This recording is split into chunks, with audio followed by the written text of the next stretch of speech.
हिंदू धर्म में आपने ऐसे बहुत सारे मंदिर और रहस्यमय गुफाएं देखी होंगी जो अपने आप में कई सारे ऐसे रहस्यमय छुपाए रखे हैं जिन्हें जानने के लिए वैज्ञानिकों ने शोध भी किए हैं, पर किसी को भी कुछ भी हासिल नहीं हुआ। सबको खाली हाथ ही वापस लौटना पड़ा है। वैसे ही एक गुफा है जो समुद्र तल से तकरीबन 3978 मीटर की ऊंचाई पर स्थित है। यह गुफा 150 फीट ऊंची और करीब 90 फीट लंबी है। दोस्तों, आपको ये जान के हैरानगी होगी कि हजारों साल पहले इतना उन्नत और आधुनिक विज्ञान हम भारतीयों के पास मौजूद था। इस पर विश्वास नहीं होता। दोस्तों, आज हम आपको सबसे पुराने रहस्य के बारे में बताने वाले हैं, जिसको जानकर आपको यकीन नहीं होगा। आप लोग सन्न रह जाएंगे कि ये कौन सी टेक्निक थी जिसे हर साल बर्फ सिर्फ उसी जगह पर जमकर एक शिवलिंग का आकार ले लेती है। दोस्तों, अब आप तो जान ही चुके होंगे कि हम आज किस बारे में बात करने वाले हैं। देवों की देव महादेव की अमरनाथ गुफा के बारे में। अमरनाथ की इस दिव्य गुफा में हर साल सावन के महीने में शिवलिंग का बनना किसी चमत्कार से कम नहीं है। वैसे तो इस गुफा के हर तरफ से पानी टपकता रहता है, लेकिन गुफा के भीतरी हिस्से के एक कोने में हर साल शिवलिंग का बनना विज्ञान को चुनौती देता है। आखिरकार क्या रहस्य है अमरनाथ की गुफा का? क्यों एक ही जगह पर शिवलिंग बनता है और क्या वो रहस्य है उन दो कबूतरों का? जानेंगे इस वीडियो में, तो वीडियो को बिना स्किप किए पूरा जरूर देखें और कमेंट में हर हर महादेव लिखना मत भूलिएगा। चैनल पर नए हो तो चैनल को सब्सक्राइब जरूर करें। हिमालय की गोदी में स्थित भगवान शिव को समर्पित अमरनाथ का मंदिर हिंदुओं के सबसे प्रमुख तीर्थ स्थलों में से एक है, जिसे लाखों करोड़ों भक्तों की आस्था जुड़ी हुई है। यह पवित्र तीर्थराज श्रीनगर के उत्तर पूर्व में 145 किलोमीटर की दूरी पर स्थित है, जिसकी समुद्र तल की ऊंचाई करीब 13,600 फीट है। इस पवित्र गुफा की लंबाई 19 मीटर, चौड़ाई 16 मीटर और ऊंचाई 11 मीटर है। भगवान शिव के इस प्रमुख अमरनाथ गुफा में भगवान शंकर और माता पार्वती के अमृतत्व का रहस्य बताया गया था, इसलिए इस पवित्र स्थल को तीर्थों का तीर्थ भी माना जाता है। अमरनाथ की गुफा श्रीनगर से करीब 145 किलोमीटर की दूरी पर स्थित है।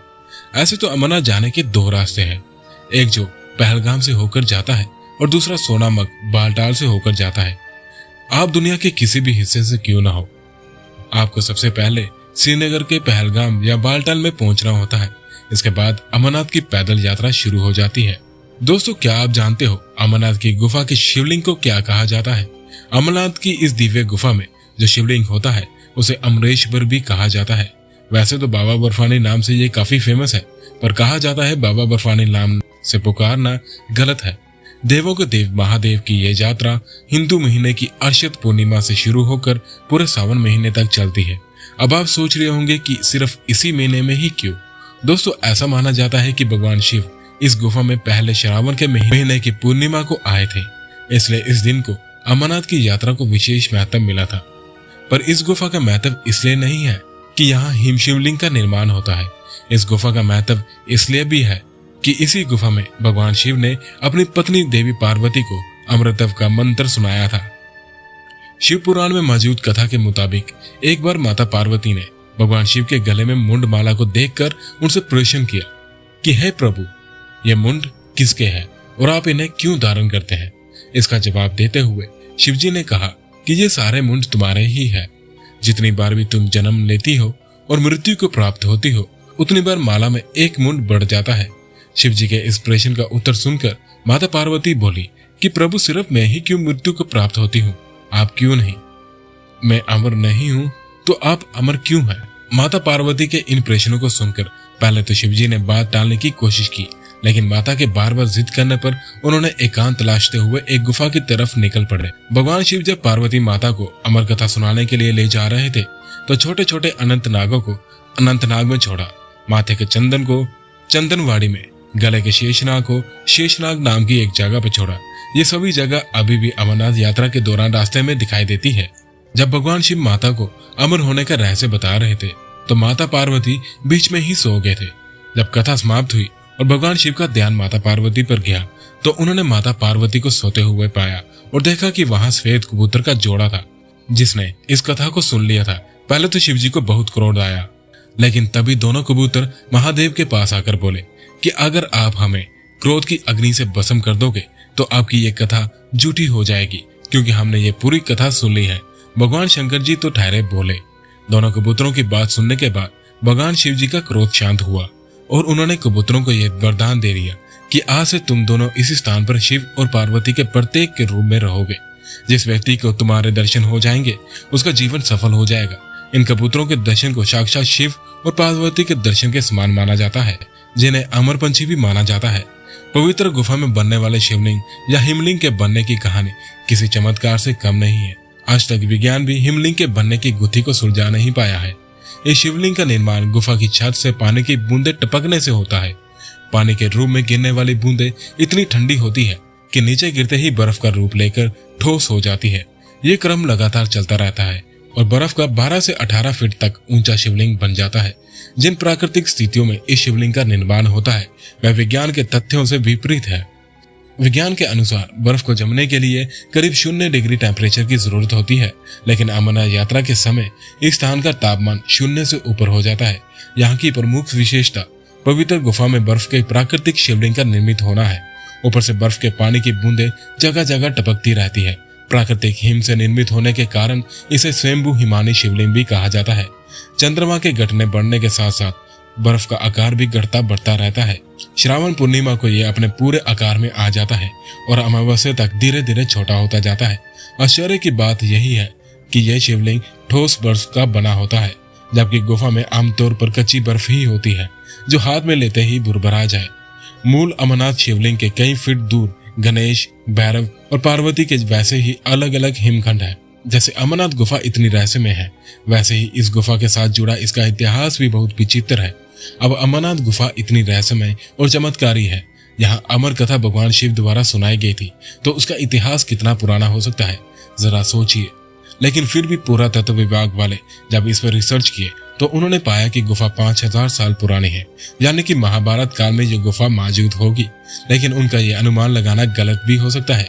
अब आप पूछेंगे कैसे? देखो, सिंपल सी बात है, जब 5000 साल पुरानी है गुफा, तो क्या उससे पहले गुफा नहीं थी? ये सवाल सोचने वाला है। हिमालय कोई 5 या 10,000 साल पहले तो बना नहीं होगा।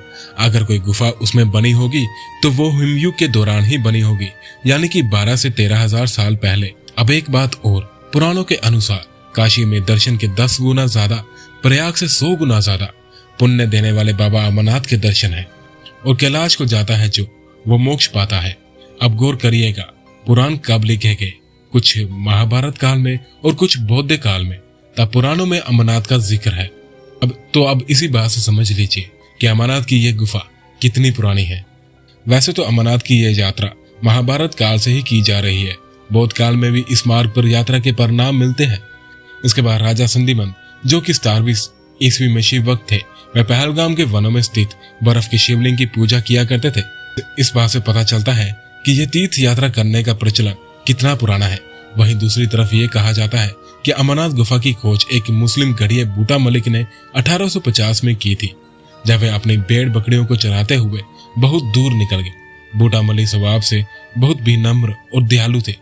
ऊपर पहाड़ पर उनकी मुलाकात एक साधु से हुई। साधु ने बूटा मलिक को एक कोयले से भरी एक थैली दी, और जब उसने उस थैली को घर जाकर खोला तो पाया कि कोयले की जगह सोने के मोहरे हैं। तब बूटा मलिक दोबारा उसी जगह पर गया ताकि वह साधु से दोबारा मिलकर उसका शुक्रिया अदा कर सके, पर वहां कोई साधु नहीं था। जब उसने उस गुफा में अंदर जाकर देखा तो वहां बर्फ से बना एक शिवलिंग चमक रहा था, और कहा जाता है कि तब से अमरनाथ की यात्रा शुरू हो गई। पर रुकिए, क्या ये सच है? अगर 1850 में बूटा मलिक द्वारा गुफा की खोज की गई थी, तो 1842 में ब्रिटिश की एक यात्री जीटी विग्ने अमरनाथ की यात्रा पर थे। तब उन्होंने अपने वहां कुछ हिंदू तीर्थ यात्रियों को देखा था, जिसका जिक्र उन्होंने अपनी एक किताब में भी किया है। इससे पहले औरंगजेब के साथ 1663 में कश्मीर की यात्रा करने आए फ्रांसीसी यात्री ने एक बर्फ से जमी गुफा का जिक्र भी किया था। जाहिर है कि वो अमरनाथ की गुफा के बारे में ही बता रहे होंगे। ऐसे बहुत सारे प्रमाण मिलते हैं कि अमरनाथ यात्रा आज से नहीं बल्कि हजारों सालों से चलती आ रही है। वैसे तो अमरनाथ हिंदुओं का एक प्रमुख तीर्थ स्थल है। इसके बारे में बहुत से भ्रम फैलाए जाते हैं। एक अंग्रेजी राइटर अपनी बुक वैली ऑफ कश्मीर में लिखते हैं कि पहले मठन के कश्मीरी ब्राह्मण अमरनाथ के तीर्थ यात्रियों की यात्रा करवाया करते थे। बाद में मलिकों ने ये जिम्मेदारी संभाली, क्योंकि मार्ग को बनाए रखना और गाइड के रूप में कार्य करना उनकी जिम्मेदारी थी। वो ही बीमारों और बुजुर्गों की सहायता करते थे। उन्हें अमरनाथ के दर्शन करवाते थे। इसलिए मलिकों ने यात्रा करने की जिम्मेदारी संभाल ली। उन्हें वहां के मौसम की भी भरपूर जानकारी होती थी और कहा जाता है कि आज भी 1/4 हिस्सा उनके परिवार को मिलता है। अब ना जाने क्या सच्चाई है इन बातों पे, पर यह बात तो पक्की है कि अमरनाथ की ये गुफा बहुत पुरानी है। कहानियां जो भी बनती रहे, पर सच्चाई को कोई भी छुपा नहीं सकता। इसी के साथ आज की वीडियो खत्म होती है। जल्द ही मिलेंगे एक और नई वीडियो के साथ। तब तक के लिए नमस्कार।